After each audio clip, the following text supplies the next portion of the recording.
அன்பானவர்களே,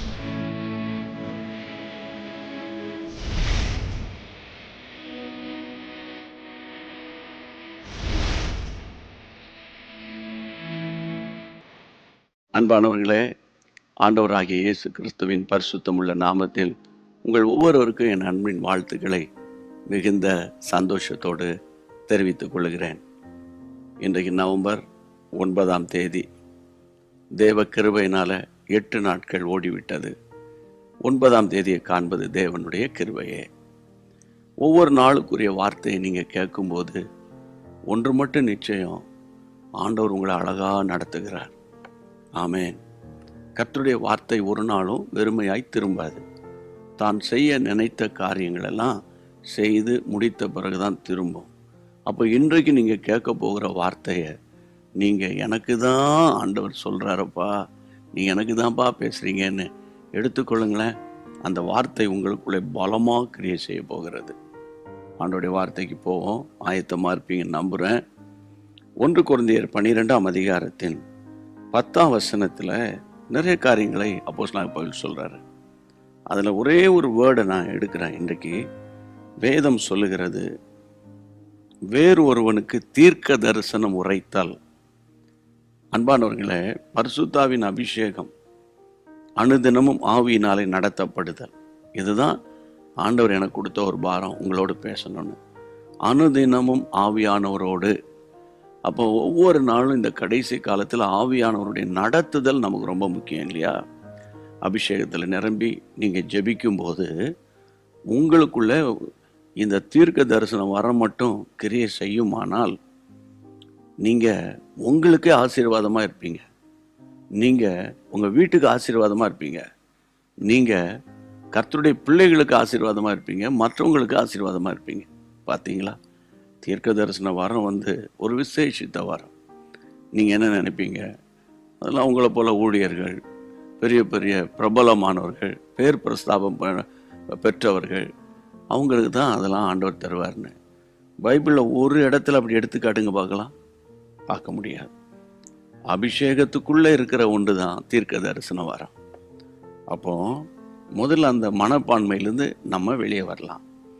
ரெண்டாவது, இது உங்கள் தனிப்பட்ட வாழ்க்கைக்கு, குடும்ப வாழ்க்கைக்கு, எதிர்காலத்துக்கு, பிள்ளைகளை நடத்துவதற்கு எல்லாத்துக்குமே இது ரொம்ப உதவியாக இருக்கும். தீர்க்க தரிசன வரம் கர்த்தருடைய பிள்ளைகளை வரப்போகிற காரியங்களை முன் அறிவிக்கிற காரியம். இந்த நாட்களில் நம்ம எல்லாருக்குமே தெரியும், ஒரு கொடிய காலத்தில் வாழ்ந்து கொண்டிருக்கிறோம்.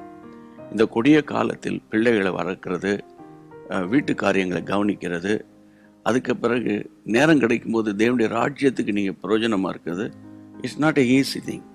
உங்களுக்கு தெரியும், நிறைய பிரச்சனைகளை சந்திக்கிறோம்படி சாத்தான் ஏவுவான். ஆனால் அதை கண்டு நம்ம பயப்படுற ஆட்கள் கிடையாது. ஆனால் தேவனுடைய சரியான தெளிவு உங்களுக்குள்ளே புரிதல் இருந்ததுன்னா ஈஸியாக அவனுடைய தந்திரங்களை மேற்கொள்வீங்க. வேலை ஸ்தலத்தில், உங்கள் டிபார்ட்மெண்ட்டில், தொழில் செய்கிற இடத்துல ரொம்ப ரொம்ப முக்கியம். அப்போது நீங்கள் காலையிலேயே எழும்பி ஆவியில் நிரம்பி ஜெபம் பண்ணிட்டீங்கன்னா ஆவியானவர் தெளிவாக உள்ளத்தில் உணர்த்துவார். அதை உணர்வின்படி நீங்கள் செயல்படும் போது அவருடைய தந்திரங்களை ஈஸியாக கண்டுபிடிச்சிருவீங்க. கர்த்தருக்கு மகிமை உண்டாகட்டும். இன்றைக்கு நீங்கள் ஆண்டவர்கிட்ட கேட்க போகிறீங்க, எனக்கு ஒரு தீர்க்க தரிசன அபிஷேகத்தை என் மேலே ஊற்றுங்கப்பான்னு. சரியா? நிச்சயம் கர்த்தர் உங்களுக்கு தருவாராக. ஏன்னா நீங்கள் ஆண்டவருடைய நாமத்தின் மகிமையினால் நீங்கள் பயன்படுத்தப்படணும். ஆமேன். நீங்கள் வேதம் சொல்லுகிறது 1 கொரிந்தியர் 14:1 கூட இந்த தீர்க்க தரிசன வரத்தை நாடுங்க, தேடுங்கன்னு சொல்கிறாரு.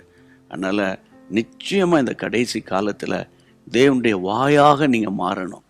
ஆமேன். தேவனுடைய வார்த்தையை சொல்லுகிற பிள்ளைகளை மாறணும். அதுதான் உங்களை குறித்து தேவ சித்தம். உங்களுக்குள்ளே இருக்கிற ஆவி அனல் மூட்டுங்க. தனித்து அடிக்கடி ஜெபிக்கிறதுக்கு அர்ப்பணிங்க. வித்தியாசமாக உங்கள் சபையில் கர்த்தர் உங்களை பயன்படுத்திடுவார். உங்கள் வீட்டுக்கு நீங்கள் ஆசீர்வாதமாக இருக்க போகிறீங்க. ஜெபிக்கலாமா? நம்பிக்கையோட என் கூட சேர்ந்து, எங்கள் பரிசுத்த பிதாவே, வானத்துக்கும் பூமிக்கும் சகல அதிகாரங்கள் படைத்த இயேசு ராஜாப்பா, உங்களுடைய பிள்ளைகள் அபிஷேகத்தில் நிரம்புறாங்க. இந்த ஆவின் வரங்களை குறித்து ஒரு புரிந்து கொள்ளுகிற தன்மை உங்களுடைய பிள்ளைகளுக்கு தாரும்.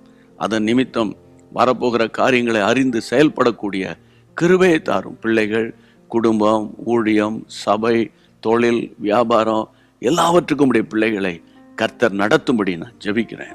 உங்களுடைய கரங்களை ஒப்பு கொடுக்கிறேன் ஆண்டவரே. இம்மட்டும் நடத்தின தேவன் இனிமேலும் நடத்தி தம்முடைய நாமத்தை மகிமைப்படுத்தும். இயேசுவின் நாமத்தில் ஜெபிக்கிறோம் நல்ல பிதாவே, ஆமென். தேவனுக்கு ஸ்தோத்திரம். நிச்சயமா பாருங்க, வரும் நாட்கள்ல கிருபை வெளிப்பட போகிறது உங்களுக்குள்ள இருந்து. மறக்காம மற்றவங்களுக்கு ஷேர் பண்ணுவீங்க நம்புறேன். ஹிந்தி மொழியில இப்போ கேட்டவங்க மேக்சிமம் இந்தியா முழுவதும் நீங்க தெரிஞ்சவங்களுக்கெல்லாம் அனுப்பி வைங்க. ஆண்டவருடைய நாமம் மகிமைப்படும். மீண்டும் சந்திப்போம். God bless you. அன்பான தேவனுடைய பிள்ளைகளே, இச்செய்தி உங்களுக்கு மிகுந்த ஆசீர்வாதமாக இருந்ததென்று நாங்கள் நம்புகிறோம். தொடர்ந்து எங்கள் செய்திகளை கேட்டு கர்த்தருக்குள் ஆசீர்வதிக்கப்பட ஜீசஸ் மீட்ஸ் மினிஸ்ட்ரீஸ் என்கிற எங்கள் யூடியூப் சேனலை சப்ஸ்கிரைப் செய்யுங்கள். மேலும் உங்கள் ஜெப உதவிக்கு எங்களோடு நீங்கள் தொடர்பு கொள்ள வேண்டிய தொலைபேசி எண் 9841252836 மற்றும் 7299546363. Email gpsrobinson@hotmail.com. கர்த்தர் உங்களை ஆசீர்வதிப்பாராக.